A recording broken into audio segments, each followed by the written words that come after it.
Okay, quiet. I'll hang out, but you gotta be quiet, alright? Alright? Everybody be quiet.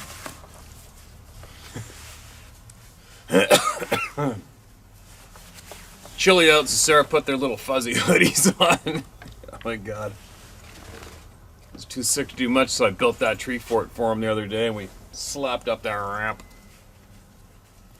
These animals are freaking characters, I'll tell you what. They scream their guts out. If you don't, if you leave without them, they don't let them run around.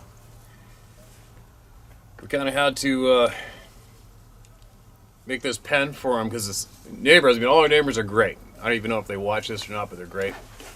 But unfortunately, we had some of our neighbors keep bringing their kids or young children down to the end of our driveway. They just hang at the end of our driveway until finally our animals go up to the driveway, and we're not around or whatever.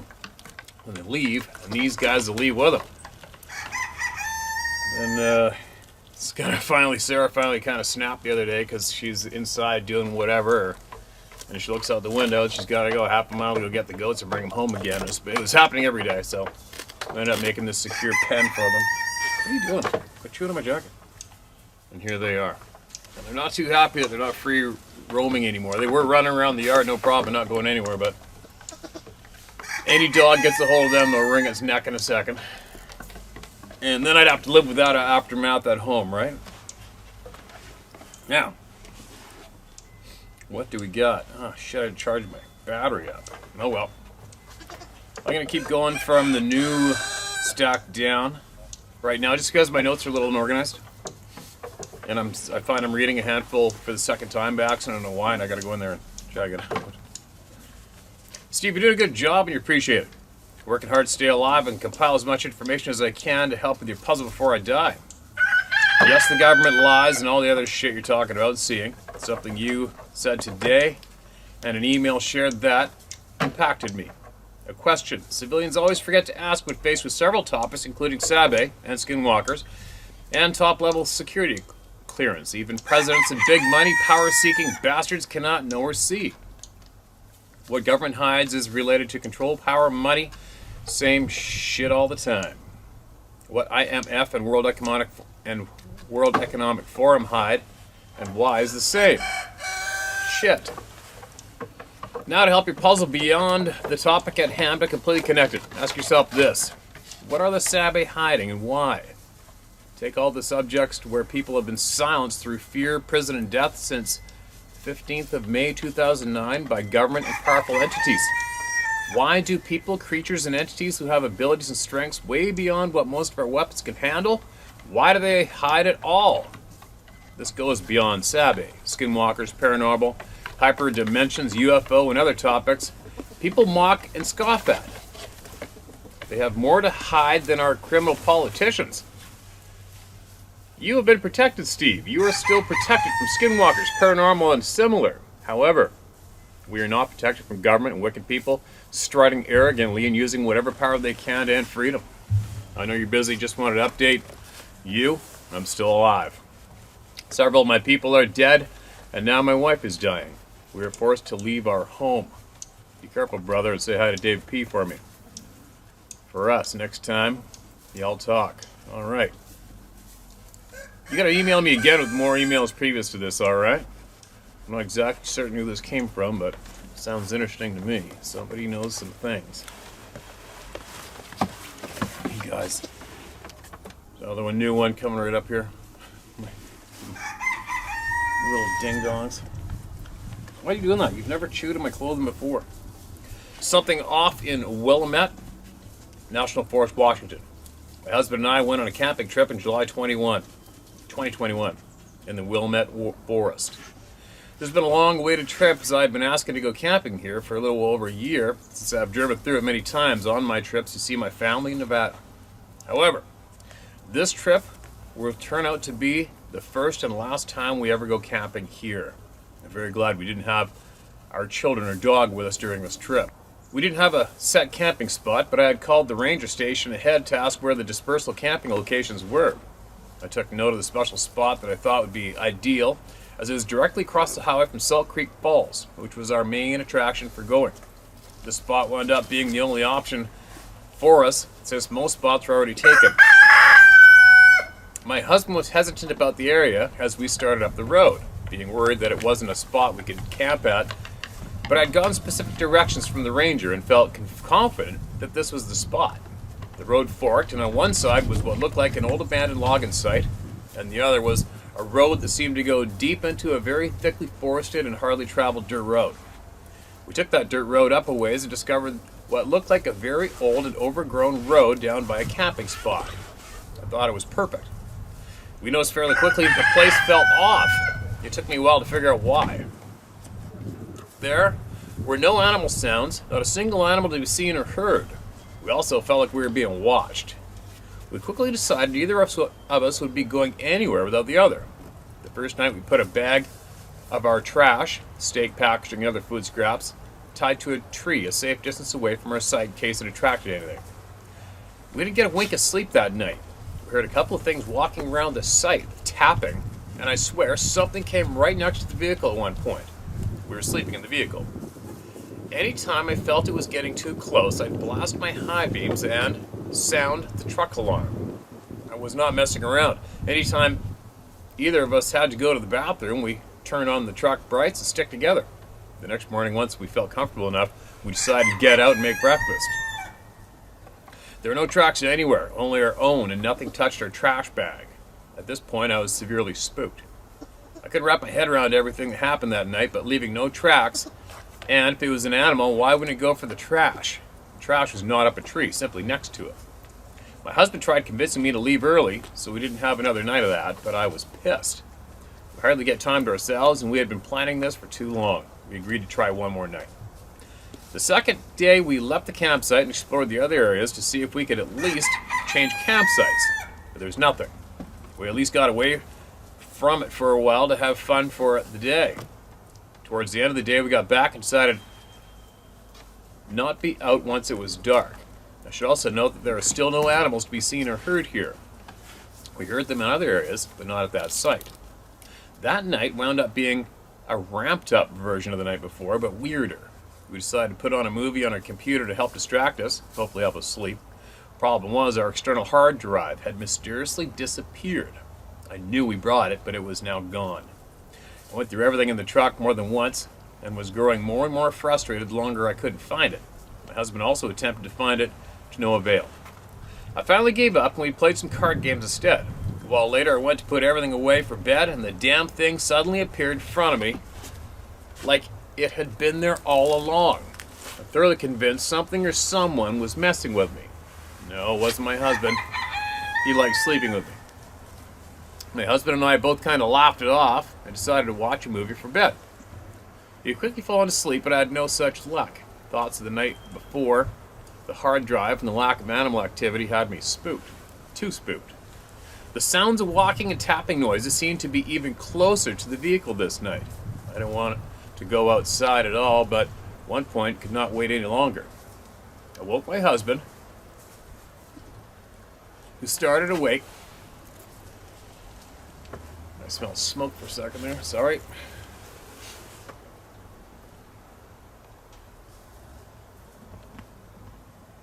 I woke my husband, who startled awake, and said he'd had a nightmare that someone was trying to take us. We went outside anyway, though, and quickly took care of business, the entire time feeling on edge like we were being watched. Once we were back inside the vehicle, I decided to see if I could see anything when the noises would start. I never could see anything making the noises. At one point, I looked up towards the passenger window and saw a handprint on the window. I couldn't wipe it off from the inside of the vehicle either. I was severely spooked. I didn't sleep the rest of the night. When it was the morning, I could hardly bring myself to step outside. I was so shaken. My husband and I agreed to quickly pack up, making sure not to leave any trash, and leave. As we were leaving, I noticed a log slightly up a hill that was completely white, not birch. And no, some fungus can cause this, but it didn't look natural. It looked painted. I'm not sure if this is nothing or not, but it seemed odd to me. We were in such a hurry to leave that place, we didn't even bother making coffee. Never going back there again. Not sure what was out there watching us and terrifying us, but we felt we were not welcome. A separate occurrence in November. I was by myself, headed home from one of my trips in Nevada with a truck bed full of boxes of items. As I was getting through the Mount Hood Pass, I needed to stop and relieve myself. I knew I would need to stop for gas very soon as it was blinking on empty, and I remembered there was a gas station a few more miles up. My phone was also at 5% and had no service. I couldn't wait any longer and pulled over next to what looked like a fenced-in construction area. I simply hopped over to the passenger door as it was dark and I didn't want to risk getting out so close to the highway. This is a bit embarrassing and probably everyone's nightmare. As I was relieving myself, I suddenly noticed a large shadow moving towards me and could distinctly hear the gravel crunching from walking getting louder as it was getting closer. My heart leapt into my throat, and I have never pulled my pants up so fast. I launched myself up into the truck and slammed down the lock button and very quickly jumped into the driver's seat, then just as quickly peeled out of there. I didn't even bother to look at and see who or what it was. I was so terrified. I've literally never been more terrified in my life. I was shaking so bad, it was hard to drive. About 1 minute into driving, I heard a bump on the truck. There was no bump in the road. I looked in the rearview mirror, didn't see anything in the road or behind me. Just a couple more minutes to convince myself I needed to pull over and make sure I didn't lose a box, especially for safety of others on the road. When I did pull over, I waited a minute, checking all my mirrors and deciding how I was going to get out. I know, logically, whatever had been at the previous stop couldn't be here now, but I was too terrified still to really think about that. I decided not to open the door, but only roll down the window and use my flashlight to look at the boxes. I could see none of them had escaped and quickly got back on the road. I still can't help but feel like I had not reacted so quickly or done anything differently. I might not have made it home that night. I decided not to take the road at night ever again. Something I feel needs mentioning is that I've gone camping many times in my life. Grew up on a ranch, learned to shoot young, and I've never been afraid to camp or to get out of my vehicle before, and it has since not happened again. Granted, I haven't been to those locations since earlier. Either way, I just feel if anyone has had similar experiences in those areas, I'd like them to know they aren't the only ones, and we need to get more information put there for everyone's safety. Thank you for taking the time to read this. Greatly appreciate you putting more information out there. I myself have learned so much watching your videos, and will be making sure my children are aware of the other dangers out there that we weren't taught growing up, or rather had it laughed about and told it was all fake, made up hippie stuff. Feel free to use my name, Ariel Mitchell. Ariel, absolutely appreciate what you sent, and especially with your closing words. It's time. It's the cat's out of the bag. It's been out of it for a long time. It's time to teach the kids. You better teach everybody and be honest with them. If anybody today actually thinks that mainstream media, national news channels of any country is honest with us, holy shit, I got an iceberg to sell you and it's in Texas right now. You know what I mean? So amazing. It's not a question about whether or not being lied to. It's just amazing to me that we are. I don't get it. I kind of get it, but just all right, people want power. Okay, you want power. You got power. There you go. You got it. You got millions of dollars. Why do you need more? Why do you need more power? Why do you need to control people even more? I don't get it. I do get it. It's becoming more and more clear by the day, but it's frustrating, right? It's annoying. Anyways, what else do we got? Look at the goats. Alright, here goes another one. Mark is red. This is fairly is all new in the inbox, alright, you guys? Cherokee Elder and my own experiences. North Carolina, South Carolina. Dear Steve, my name is Josh G, and I am from and currently live in the mountains of western North Carolina. 23 years old. I've been fishing all across western North Carolina as well as hiking all over the Blue Ridge Parkway with my father looking for rare plants as a kid, as well as getting a degree in fish and wildlife management. So I'm very up to date on the plants and fauna that are here in the mountains. I've been a long-time listener to your channel and truly grateful to find a place with real true knowledge from the people and not from the scumbags that are lying spreading fear to us on a daily basis through what they call news. So thank you, Steve. Thank you for sharing that. And now one of the reasons that I'm writing to you and the people is to tell my own accounts and experiences, as well as some knowledge that was just passed on to me from a Cherokee elder. Let's start with my experiences first and how I became so fascinated by the unknown from an early age. Every Sunday from the time I was born until my grandmother got sick and had to come live with us before she passed, we'd all go visit her an hour south of us near Table Rock State Park, South Carolina. Over 30 minutes or so from Greenville, South Carolina. We'd get there, eat, and then after that I was free to go play and explore. This first experience is one of the earliest memories I have to date and still remember like I was there yesterday.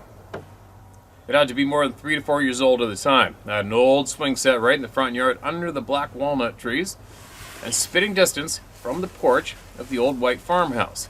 Every day I was there, I would go play on this swing set by myself as either my parents and or grandparents sat on the porch and watched me. But I remember on this day, they stayed inside. As I went outside to go play. As I walked up the front door to go play on the swings, I turned left to walk down the steps. I looked up and froze. There across the gravel driveway and slightly down the hill of the tree line, about 50 to 75 yards away, I saw 2 brown, 2 tan, hairy things standing on 2 feet there watching me from the tree line. I don't remember a lot of the details of the figure standing there, but I do remember this. One was much taller than the other, and the smaller one came up to about the taller one's mid-stomach. I also remember seeing darker to black coloration to where the face and hands would be, but no fine details. I'm tearing up as I write this, it's still so vivid. As I noticed the 2 things looking at me, I somehow became unfroze after what felt like minutes, but was only seconds, and turned around and I ran inside the house crying and screaming that there are bears outside. I went straight to my grandma's arms, and she held me as I cried, and I tried to tell my parents and grandfather what I just saw. They went outside to look, but nothing. The only thing I got response was, there's no bears here. I've never seen one in all my years. And I was told to stop telling a fib. So from that point on, all I knew was I saw 2 weird colored bears. But I always knew there wasn't something right about these so-called bears. But I didn't know anything else at the time. I've always been fascinated about Sabe for some reason and was always drawn to TV shows about them. And then I found your channel a few years ago, and that's when everything clicked, and I got that aha moment, or should I say, oh shit moment. I was listening to a story from one of the true hard-working, honest people here. The story was about someone as a child having something watching them as they played, and they said it was a bear to the parents as well, and how they didn't realize it was something else until they heard a story like theirs later in life. And it brought them right back to that day it happened, and they started crying without any control like they were there all over again. Well, exact same thing happened to me when it all clicked. I started crying uncontrollably and was brought right back to that day, and I knew at that point I'd seen no bear. There are 2 small populations of black bear in the state of South Carolina, one in the coastal plains near Charleston, and the other in the upstate of the state near where my experiences have happened. But I know this was no bear. Very rarely are they even seen around here, and even rarer are they a tan to brown in color. Another experience I've had there is I heard a tree falling behind my grandparents' house one day on the edge of the field. We went to go check it out. There in the field, a fully healthy green tree just pushed over, no wind, nothing. I chalked that up to a bear too until my oh shit moment years later. I've had weird things like being watched there many times, as well as finding a tree with a huge patch of bark missing, like it's been peeled off, strip by strip, about 8 feet up along an old logging road. About 8 feet up a tree along an old logging road. So this is a few of my experiences on this property, and I have a few more in other places, but that's for a later date. I finally took your advice and went to talk to a Cherokee elder that I know and I've grown up the street from. He is a former Army Special Forces and has seen enough things for 1,000 lifetimes, Steve. This man is a true American hero and badass. I went to talk to him and ask a few questions, and come to find out he is also a medium and can see spirits and has seen actual open portals as well. He seems to understand them more than what he leads on. And now on to what he told me. He told me a few stories that were real eye-opening about us as a people and our true power. This was his own account and experience. A few years back, his sister was sick in the hospital, bad sick. He said she was mowing his grass one day with the push mower, and he just stopped. He said he knew he had to go see his sister somehow. He said he was mowing his grass one day with the push mower, and he just stopped. He said he knew he had to go see his sister somehow, so he went to clean up and go to the hospital to see her. When he got there to see her, she lifted a finger to tell him come closer, and this is what she said to him. I don't think you would hear me calling you over the sound of the lawnmower. See, my mouth fell wide open as he told me this. I couldn't believe, but at the same time, I do believe him and every word he spoke to me today. After that story, I asked him what he knows about mind speak. When I said that, he kind of chuckled and smiled, and then I told him that I heard from the people that tribes used to have full meetings that lasted days without saying a word. And then he said, yes, I've seen it. He told me when he was young, the elders would meet around a fire and sit there all night without saying a word until dawn. Just an acknowledgement here and there. He said at the time he didn't know why was going on, but he knew it was something he didn't want to interrupt. Crazy, I know. That's not the craziest thing he told me today. The last story he told me was about a young girl, about 45 years old, that went missing years ago when he was a young teenager. She'd fallen in the river on the reservation and was swept away. After news of this, every fit man on the reservation went to go upriver to start a search, working down. With no luck, someone said to get two elder tribal men they know. One was a World War I vet, missing both legs, and was brought in a wheelchair down to the river. The other ambled down with the help of a walking stick to the river to help the search. Both elders met up, they started talking, and one of the elders said to the other, I bet I could find her before you do. And the other said, you're on, and began the search again. The one elder with the stick walked down to the water, scooped some up, then wiped the water across his forehead and then tasted it. He then said, I believe she is somewhere upriver. The elder in the wheelchair said, yes, I agree. So they went up the river to continue the search. They came to another area upstream, and the man with the stick did the same thing. Took some water, rubbed it on his head, tasted it, and then said, I believe she is a little down. We went too far up. The elder in the wheelchair agreed. Again, as they went down a little ways, they stopped again in the stretch of the river that had some large boulders and one larger one. The one elder with the stick did the same thing with the water again, and this time said, here. And the other elder agreed again. They searched under and around all the rocks with no luck.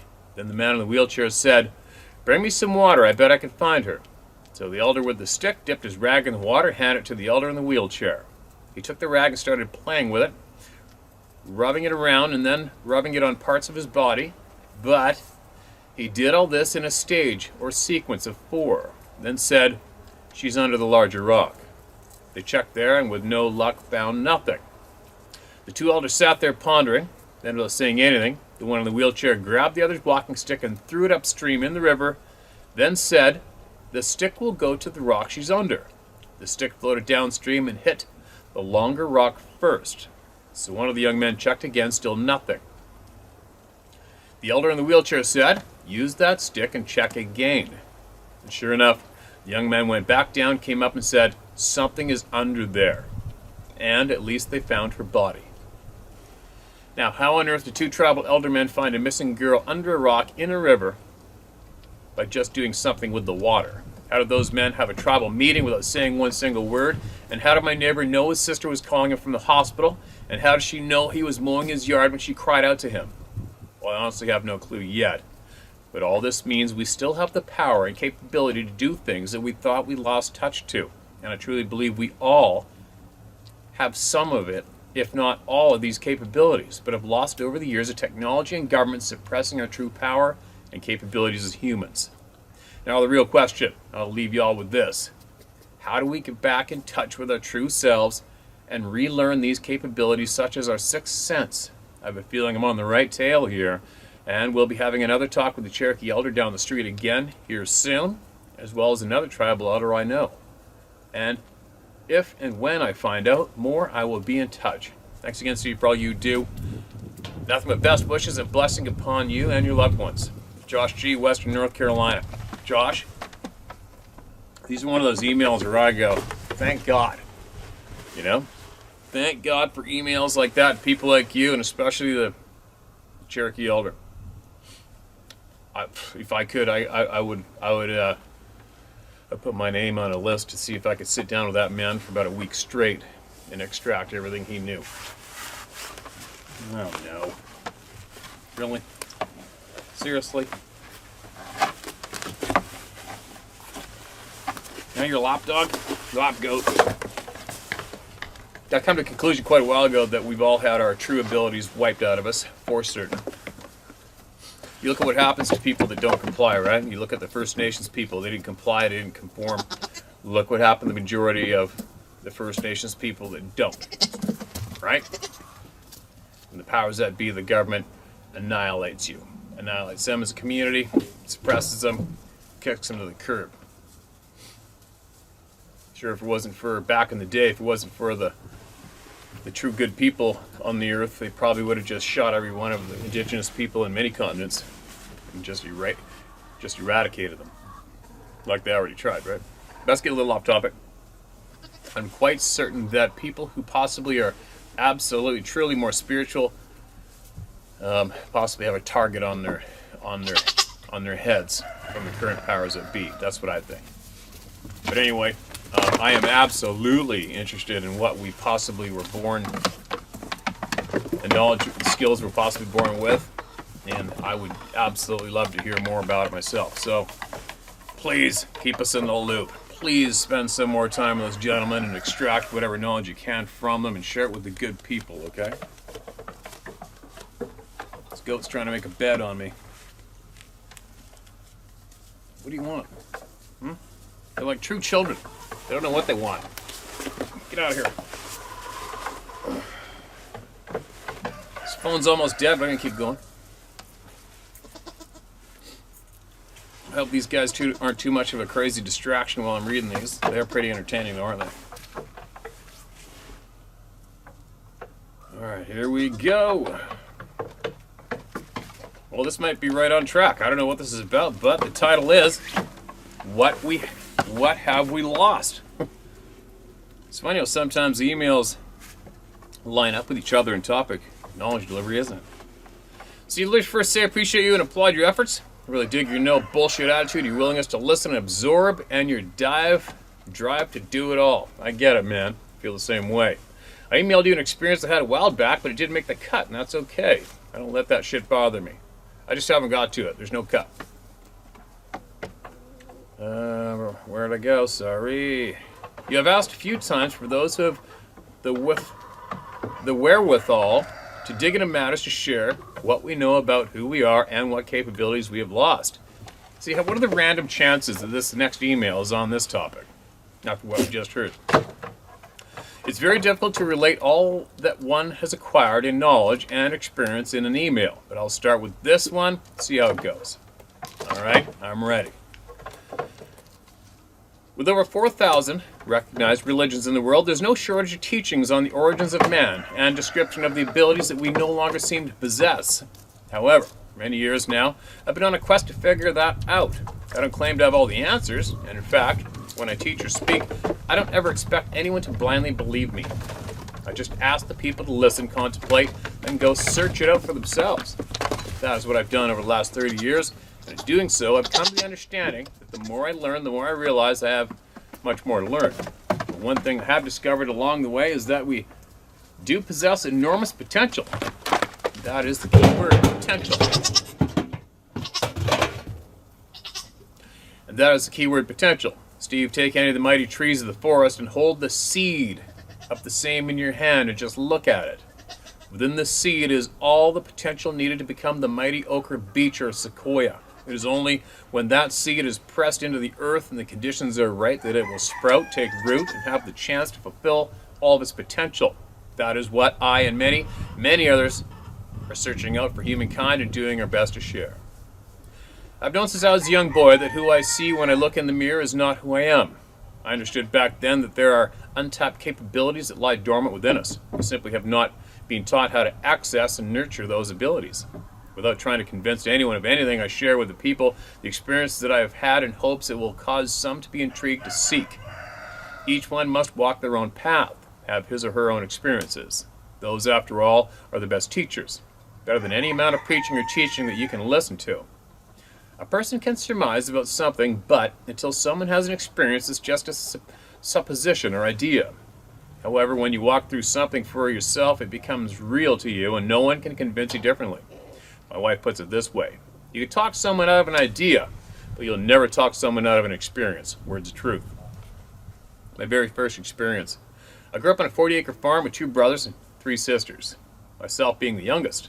I spent most of my time outdoors, barefoot in the pastures or woods. Typically, while outside playing, I would be so engrossed in what I was doing, I wouldn't even stop to pee. I recall one particular time, after resisting the urge far too long, I felt like I was in my pants. I ran into the house to use the bathroom. As I was washing my hands, I glanced up and saw myself in the mirror. As I did, I instantly felt a presence. I can't explain the feeling, I just felt the presence of something. I heard a very clear and almost audible voice speak to me. It asked me a question: "Who are you?" I remember responding out loud, "I am Greg." And then it said to me, "If I took away your name, who are you?" I stood there for a few seconds contemplating the question. I understood somehow that the voice was asking this of me, not for its sake, but rather for mine. I was 8 years old. My understanding at this young age was being challenged. I remained standing there thinking, somehow, there was this deep, knowing deep within my heart that told me I was part and parcel of something much bigger, much more grand than this little person standing before me in the mirror. That day, the idea that I am eternal was sparked within me, and that ember has burned there ever since. This thought has been a guide for me over the 50 years, and over that time I've had a number of experiences that, looking back, were calling me to a deeper understanding of our place in the universe and what this life we live is really about. In more recent years, I began having very vivid dreams, and after the first one, I began journaling them. I'd been going through difficult times in my life and was questioning everything. I figured I'd had 2 choices: drown my sorrows in booze and shallow relationships, or dig my heels in, keep my footing, and look closer at what was happening to me and why. I chose to dig in and look closer. That decision kicked off a decade of internal searching and studying everything I could about us and myself. As I worked through much of my own personal pain, I began to uncover hidden truths. Steve, we do possess hidden abilities. I can't really say whether they have been lost through lack of use or intentionally suppressed, but one thing is for sure, that is, we have been dumbed down. Many of us live in a world that is saturated with services, devices, and machines that do almost everything for us. They make our lives so easy. Most of our survival skills and senses, our innate abilities, have been dulled. Abilities that some held generations ago have disappeared almost completely. But there's always a remnant of people who carry these abilities with them and pass them on to those who are willing and able to carry them. I'm going to share with you a very personal story involving myself, my youngest son, and my pops. One of, if not the most powerful experience I've ever had. There's proof to me that we have within us the power to change circumstances. It was the summer of 2005 on a warm and breezy afternoon. My 2 sons, Taylor and Matthew, who were 6 and 12 at the time, were with me out on my parents' farm. Matthew was with his grandma while I was working on my girlfriend's car in the barn. Taylor, my 6-year-old, was hanging out with his grandpa. They decided to take one of the tractors to do some cleanup around the yard. When they were done with that, Taylor told his grandpa that he wanted to drive the tractor by himself. He sat with his grandpa, nervous at times, steering and running all the controls, so Pops agreed, and the machine turned off, told him to climb up in the driver's seat. Because my son was so small, he couldn't sit on the seat and hold the clutch in. He had to stand up and put all his weight on it to hold it down. With him standing on the clutch, and in a moment of poor judgment, my father stepped in front of the rear wheel, reached up and started the machine. As soon as the engine fired, my boy sat down. When he did, the clutch popped, and the machine lurched forward. The rear wheel striking my father knocked him on his back and under the right side of the machine. He tried to squirm his body towards the center, but the rear wheel had started his climb up his left leg. He twisted at the waist as the wheel passed over his hip. It was just far enough so as it crawled up his torso and over his left side, his shoulder, that the inside of the wheel scraped the left side of his face, pulling his glasses off, running him over. At some point, he let out a blood-curdling scream that I heard from the barn. I scrambled out from under the car I was working on, running to see what had happened. As I rounded the corner of the building, I was met by my son, running toward the barn, the tractor, with no driver, right behind him. I scooped him up, tossed him aside, jumped on the moving machine, shut it off. I turned and saw my father writhing around on the ground, trying to get up. I only in an instant was by his side, asking him to lay still and just breathe. He seemed to be hyperventilating. He was able to tell me the tractor had run up his entire left side and he couldn't breathe. In my mind, I thought I was going to watch my father die right in front of me. At that moment, everything stood still. I recall looking up to where my son had gone and noticed nothing was moving. Cottonwood seeds falling from the trees were in suspended animation. I heard no birds, there was no wind, no sound at all. I saw my boy was standing by the barn, motionless. I looked back down, told my pops to lay still, and I was going to pray for him.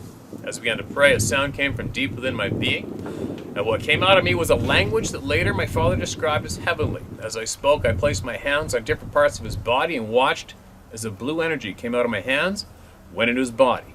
Whether I imagined the blue light or it actually happened, I can't tell you. The utterances lasted for maybe a minute or two, maybe less, I'm not sure. But when I stopped, my father lay there in a completely different state. He was calm, not hyperventilating and breathing normally. When I looked up again, everything was back to normal. I called my boy to come to my side and told him to run and get his grandma. Pops rushed to the hospital where they performed a CT scan of his entire body, found nothing broken, no damage whatsoever. Holy shit. Steve, he had been run over by a 3,900-pound machine just hours before, and when it was all said and done, he walked out of that hospital. A day in my life I'll never forget. I guess not. From that time, I continued my search and eventually came across a small set of books written over 100 years ago. The author is Baird T. Spalding. Mom's home. The goats are going to let you know it. Back in a minute. These guys aren't going to shut up.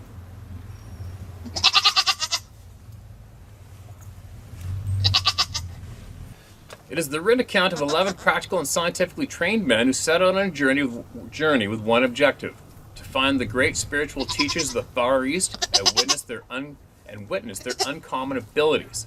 In this series called The Teachings of the Masters of the Far East, there are many written accounts of miraculous events witnessed by these men firsthand. In one written account, a guru in one country entered into a state of meditation and communicated with one in another country, speaking to him and asking him to come. The account goes on to say that when the second guru received the word, he entered a state of meditation, raising the frequency or vibration of his physical body to the point where it disappeared. Transmuting time and space, he appeared to the side of the one who called him. He had, in a few hours, translated himself from one country to another. These same people demonstrated the ability to bring someone who had departed back to life. It's an excellent read for anyone who is seeking the truth about us and what we're capable of. Here's a link to a digital copy of the series. Hopefully I remember to put that link in the description below. This version is a little tough to read on a phone, but great on a tablet or computer. We've known scientifically for some time now that all matter is made up of energy. The frequency at which something vibrates can change how someone feels or even how it appears. Considering the account of the guru changing his physical state, I would like to present this hypothesis concerning the Sabbath. Could it be that they control the state of their being and raise or lower their frequency, allowing them to be translated from one place to another with absolute ease? I've heard you tell through your emails that some in the scientific community have claimed that the hair on the bodies of these beings can act as sort of a cloaking device to hide themselves from people. What if what actually happens is they raise their vibration at will to a frequency that is not visible to the human eye? It has been told that Jesus could enter a room without anyone seeing him come through any door. He appeared walking alongside two of his disciples on the road to Emmaus. There are many stories I could share with you and your audience about the life of this beautiful being, the Savior of this world, but just a couple points that I want to make today. Number one, that we all have the same potential as Jesus. In Romans 8, verse 29, it says, because whom he did foreknow, God knows all men. He also did foreappoint conformed to the image of his Son, that he, Jesus, might be firstborn among many brethren. That's us, if we choose. He, Jesus, was not a Christian. He was not attached to all the dogma of religion then, and is not today, and neither should we. He was one that understood that way, the way, and showed it. It's why I left the organization church system in favor of learning and demonstrating the way. Action, power, and authority teaches far better than words. The reason that we are not capable of doing the same is because we live in a world of sensory overload, instant gratification with no effort at all. We are bombarded by information at every turn. Whether it's a constant barrage of advertisement while surfing the internet or simply going out to dinner, going to many eating establishments or sports bars, and you'll often find 20 televisions all broadcasting something different. I count in one establishment almost 50 TVs. It's crazy.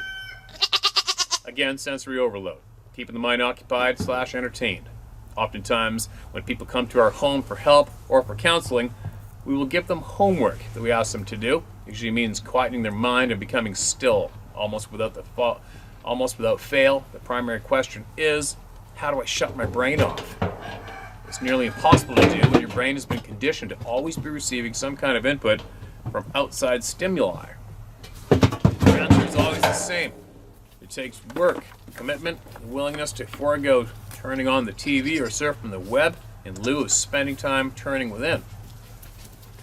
To summarize, Steve, each and every one of us is built within us the ability to do amazing and miraculous things. Believe it or not, knowing what he did, what is recorded about his demonstrations, Jesus would go on to say in John 14:12, I say unto you, he that believeth on me, the works that I do shall he do also, and greater works than these shall he do. My second and final point is, we are not bound to this three-dimensional realm, and the true essence of our being is light and energy.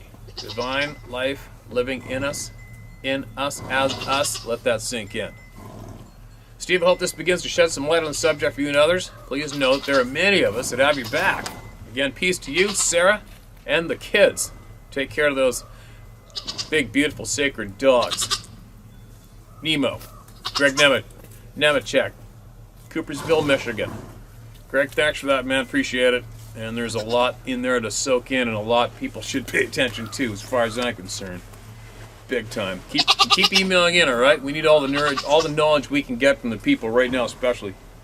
I gotta go real quick, and I'll be back.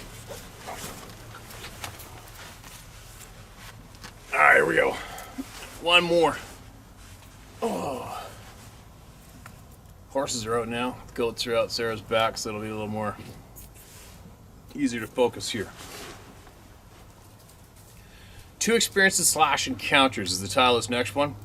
My apologies for sending to the wrong email address. I checked multiple videos and the bio for an email to send stories, but didn't see one. I guess I should probably put that in there, huh? So I checked your website, sent it to that email. I just heard the email to send to at the end of one of your videos. Sending to the correct email now, hopefully. Alright, sorry, I'll try to straighten that out, make it easier for people. Hi, Steve, my name's Sarah. I just recently found your channel and immediately subscribed. Thank you for hosting a channel that allows people to share their experiences regardless of the backlash you receive for doing so. I know it's hard, but try not to let them get to you. It's exactly what they want. I have two experiences. The first one took place in Germany when I was 8. My dad was in the Air Force and was stationed there for a couple of years. We don't live on the base the first year, but instead out in the country, in a farmhouse surrounded by acres of fields and forests. My favorite animal from the time I can remember was horses. Never had dolls or Barbies, only those plastic horses in every color and breed there was. Straight across the highway from our house was a hill with acres of pasture where people would board their horses. There would be anywhere from 5 to 15 horses out there at a time, and this was where I spent my days. My mother would constantly freak out and panic because she would look out the window and see me either sitting or laying on these horses' backs while they were laying down. I knew these horses would never hurt me, and the horses knew that I would never hurt them because I loved them. I loved all animals. Behind our house was hundreds of acres, some open fields, some forested. I was not a typical 8-year-old little girl. I was an explorer. So during the times when the horses were not across the street, I would venture into the wilderness out back, spending hours and even the entire day alone out exploring. I never had any fear out there alone. At one time, there was a rumor going around that a lone wolf was killing livestock in the area.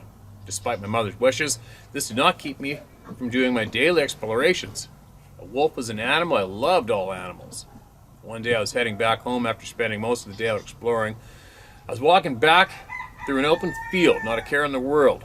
To the right of me was a large forested area that I had explored many times before.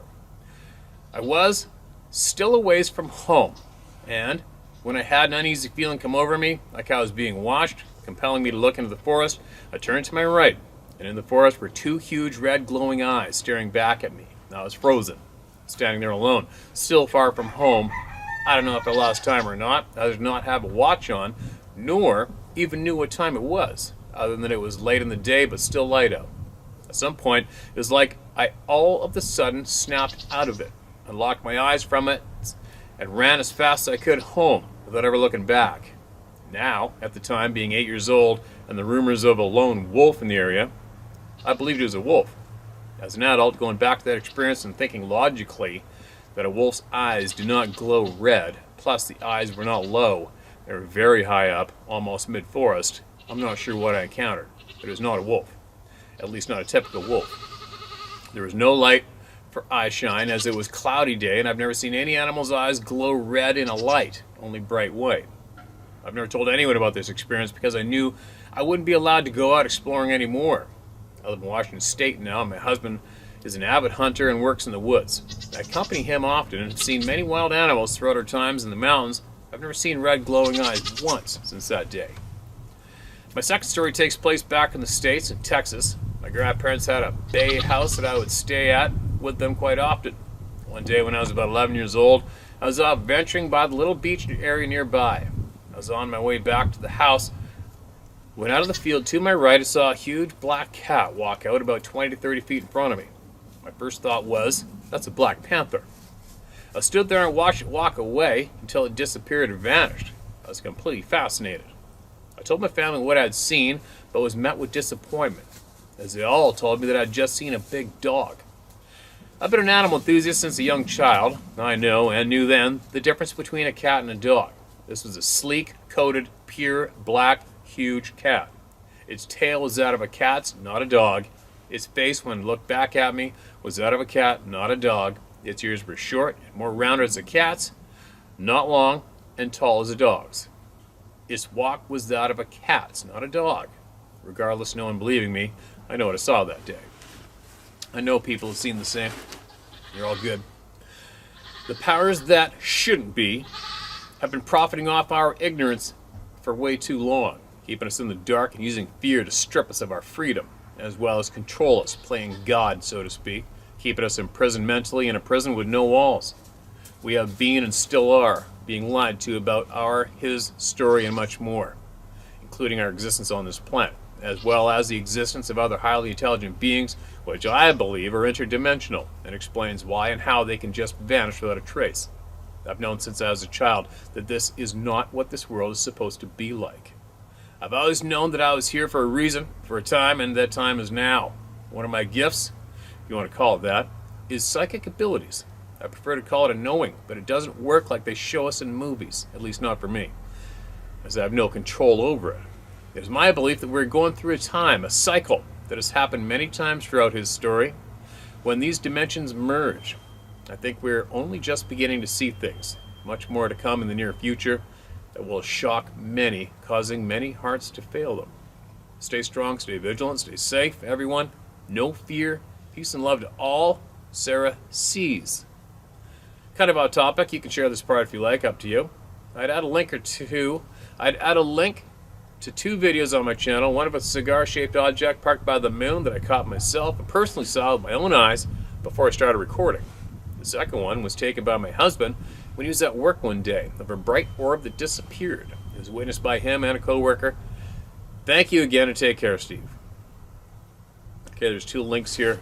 Like I said, I rarely get to, because what I got to do here, I might be able to do this. It's just difficult, because once I leave here, go in, pull the SD card out, slam it in the computer. It's the notes, the notes transferred to verbally onto the computer, right? So not the links. And then I got to hook up my phone to the... Anyways, we'll see if I can pull it off. I don't think you said the name of your channel, did you? I think you did. Alright, we'll figure it out. Anyway. Okay, I gotta go on. This phone's redlining it now. What was I gonna say? Shit, I was gonna tell you guys something. Oh yeah, we were looking into... I forget the name of the video. We were watching a video on Netflix last night about fasting. And holy shit, is there a pile of information on fasting. That's one helpful tip I can offer up to everybody right now if you want to look into fasting. There is a fact there. I was still pretty sick yesterday, last night, half asleep watching it. Sarah really watched most of it. There's a fact there about what fasting does and how it eliminates the cells in our body that host cancer. It's a proven fact that fasting can eliminate up to 70% of the cancer cells that may possibly be within us. So check it out, you guys. All right, we're going to do it. We already started. We're going to start practicing fasting. And it has proven to be a very, very helpful move for human beings. And the doctor also said why it isn't being promoted is because it doesn't make hospitals money. Go figure. I'll be back.